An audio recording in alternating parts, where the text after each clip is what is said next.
Zach Murphy here. Thank you so much for taking the time to tune into my message today. In today's message, I want to talk about our victory in the blood of Jesus Christ. Before I go any further, let me open up in a word of prayer. Heavenly Father, we thank you for this opportunity to get into your word and to see what your word says concerning our victory that is in the precious blood of Jesus. Lord, help us to always remember the victory we have in all that Jesus did, his death, burial, and resurrection, Lord Jesus, and the victory that he has given us for your glory, Lord Jesus. We give you all the praise, glory, and honor. In Jesus' name we pray this. Amen. The first scripture I want to read to you is from the book of Revelation, chapter 12, verse 11, and it tells us, and this is in the New American Standard Bible, and they overcame him because of the blood of the Lamb and because of the word of their testimony, and they did not love their life even when faced with death. And this is, of course, talking about different things concerning end times, and certain things talks about the dragon and the Antichrist and all that stuff. That's a whole other discussion there. But the bottom line is that no matter what we are facing in life, we overcome through the blood of the Lamb that was slain before the foundation of the world, and that is Jesus Christ. There is no other way you can have victory in life. There is no other way to eternal life. It is only through faith in the blood of Jesus Christ. There's some people, people think, oh, well, I overcome because of how good I am or how many good works I do. No, it doesn't matter. Do you have faith in the blood of the Lamb, the word of your testimony? That is what matters. Is the blood of Jesus applied to your life? And it's a very scary thing to not have the blood of Jesus applied to your life when you stand before God on Judgment Day, because it doesn't matter how many times you attend church. You can attend church all you want. If you don't have the blood of Jesus applied to your life and you are not born again in him, you are going to be destined to the lake of fire. There are no ifs, and, or buts about it. You're not going to be able to stand on your own ability or your own righteousness when you stand before a holy God. You're only going to be able to stand on what Jesus Christ has done. And when you walk in relationship with Jesus, that brings about change. You don't want to get into the greasy grace that some pastors preach today, saying as long as you pray a prayer, you're good to go. You can do whatever you want. No, when you are in a genuine relationship with Jesus Christ, when you're truly born again, you change. You change. We cannot be tolerating this joke of Christianity that you can claim to be born again and be in the filth of the world and be unchanged all your Christian walk. That's not at all Christianity. That is people that are deceived, people that are false converts. Go with me, if you will, to 1 John. 1 John, we're going to look at chapter 5 and verse 4, where it says, "For whoever has been born of God overcomes the world, and this is the victory that has overcome the world, our faith." You have to have faith in the blood of Jesus. You have to have faith that the blood of Jesus Christ is enough. Faith that the blood of Christ is perfect, that it makes us whole, that it cleanses us, that it washes us of all of our impurities. And you need to live in fellowship with Jesus Christ. You need to be constantly reminded of all that Jesus Christ has provided for us. When you align your minds with that, you walk in victory in the blood of Christ. Victory because of the work of Jesus Christ. When you walk in the mindset of victory, when you walk in the mindset that you are free from sin consciousness and you put on the mind of Christ, which is cultivated by getting into the Word of God and letting it change you, you will not fall into the temptations and sins that you struggled with beforehand. That's why it's so important for every Christian to be in the Word of God. Getting into, when you hear someone talk about it on Sundays or on YouTube, is not enough. You need to be in the Word of God every day. Every day. There is no excuse to not be in the Word of God every day when you have many apps out there on your phone that can read it to you. There is no excuse to not get into the Word of God every day. No excuse. We have so much more at our fingertips today to get the Word of God into us than the early church did. There should be more revival in the church, more genuine revival. I'm not talking counterfeit revival. I'm talking genuine revival in the church today than there ever was in church history. But we've just accepted a watered-down Christianity where anything goes. Where anything goes, and there's no talking about man's need for a Savior, no talking about eternal punishment, lake of fire. There is no talking about that. Man just wants to hear a motivational speech, and that's it. And every believer needs to be motivated in Christ, absolutely. But you have to have balance. There has to be balance to everything in the Word of God. Go even just a page back or whatever to 1 John chapter 1, verse 7, and it says, "But if we walk in the light as himself is in the light, we have fellowship with one another. And the blood of Jesus, his Son, cleanses us from all sin." It doesn't say it cleanses us from some sin. It cleanses us from all sin. You need to realize that the precious blood of Jesus Christ cleanses you from all sin. And how dare the church take that lightly? How dare we take communion so nonchalantly? I'm not trying to, say that it is the literal body and blood of Christ like some people falsely do. But I'm saying we need to have a reverence toward God and a reverence towards Jesus Christ for all that he has done for us. And we need to recognize it in our lives, and we need to give it authority in our lives so we do not fall to the things of the world. We should not be living as this sinful and dark world lives. We should be walking in the light of Jesus, and that light should be shining, and it should be exposing the deeds of darkness. And the world cannot stand it.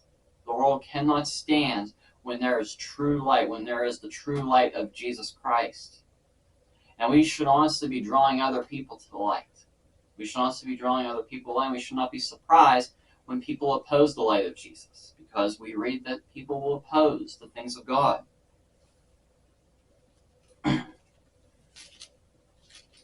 Another important passage is in the book of Romans in chapter 8.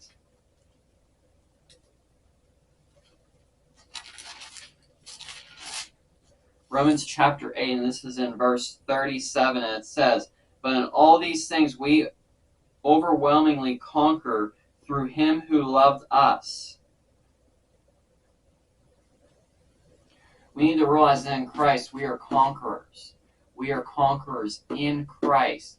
Not to glorify ourselves, but to glorify him and to make him known. It shouldn't be, look at all I'm conquering because I'm a Christian. It should be, look at what Jesus Christ is conquering through me. Look at what God is doing through me. Look at what is being done through Christ in me. That is what we should be pointing people towards when we walk in victory in all that Jesus Christ has provided for us. And we need to realize, as it says in verse 38 of John chapter 8, "For I am convinced that neither death, nor life, nor angels, nor principalities, nor things present, nor things to come, nor powers, nor height, nor depth, nor any other created thing will be able to separate us from the love of God that is in Christ Jesus our Lord." We need to realize how much power is truly in the love of God that has been shed abroad in our hearts. And we need to store it up in us.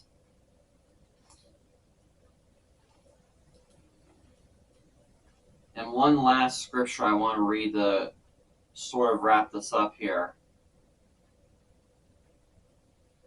is in Hebrews, and this is in chapter 13,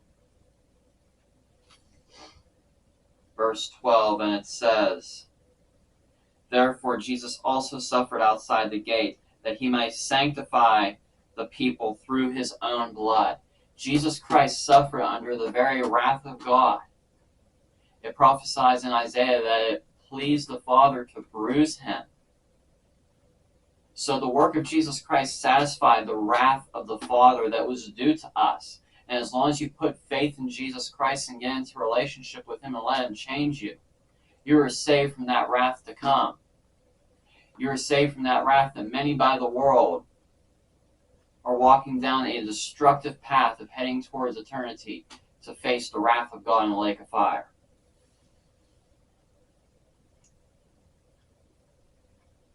We are sanctified through the blood.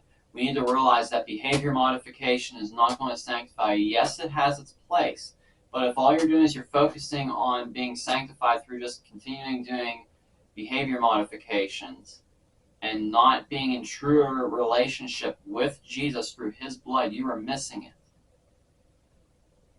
Behavior modifications is a dead religion. When you are in relationship with Jesus, you change. You pick up some of his character in you. When you continue to fellowship with him, you pick up more of his character. And that's what it's about. It's about picking up more and more of Christ-like character in you so that he can be glorified and made known through you to this world that is falling and going down this destructive path.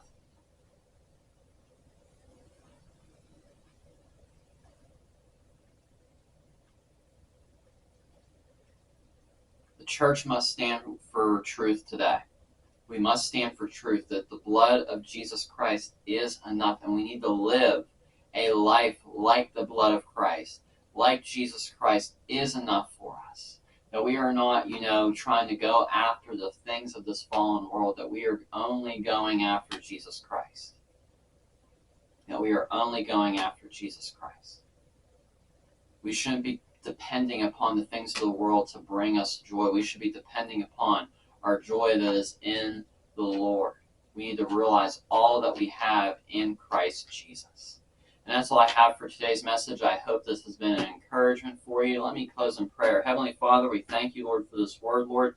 I pray, Lord, that it has stirred everybody watching this message, Lord, that they are encouraged and built up in their faith in you, Lord, and that you would be brought much glory through this teaching, and it would bring forth much good fruit for your kingdom, Lord.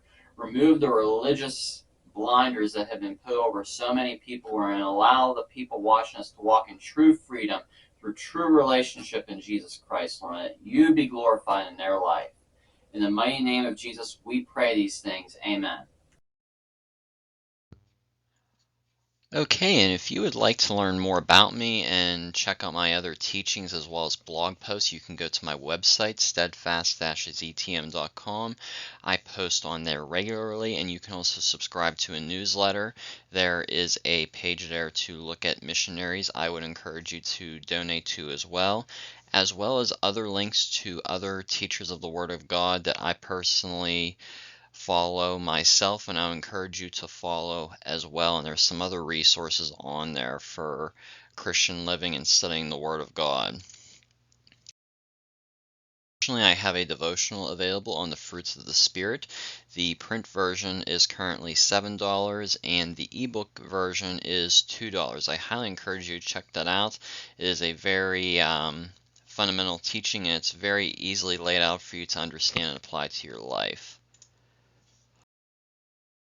Also, I would like to encourage you to pray for CMI Global. I'm a part of that ministry fellowship there. I'm credentialed through them, and CMI Global is a ministry fellowship that helps equip and establish and strengthen the local church. So please join me in praying for leadership as well as provision and blessing for all the other ministers and churches within CMI Global. And the website cmiglobal.info is available for more information, or if you would like to donate to them. I'd also like to talk to you about the School of Discipleship through endurehardship.org/SOD, which is where you can check it out. I attended this program, and I'll be a graduate of this two-year program as of May, at the end of May 2023. If you are looking for sound Christian teaching and discipleship, I highly encourage you to check this program. You can do it from anywhere. They do weekly Zoom meetings for you if you enroll, and the teachings are awesome. They will help strengthen your walk with the Lord and help you build a lifestyle of discipleship, which is very important. This is for anybody, whether or not you want to be in ministry or not. I believe this is crucial for any Christian. There is just so much given in this school here. It has touched my life, and I know it has touched others, and it's led by Dr. J.P. Price. You can find out more about this school here. I'd highly encourage you to check it out. It's very affordable, very reasonable. Again, I would highly encourage you to check this out, and I'm sure it will be a blessing for you as well, and share it with others. You might know somebody that wants to go through discipleship or go through some training to be better prepared for ministry, this is the place to do it at. And Dr. J.P. Price and the other instructors with this program do a very good job of pouring into all the students. I know it has helped me, and I trust it will also help others and be a blessing to others, and God is definitely using this program here.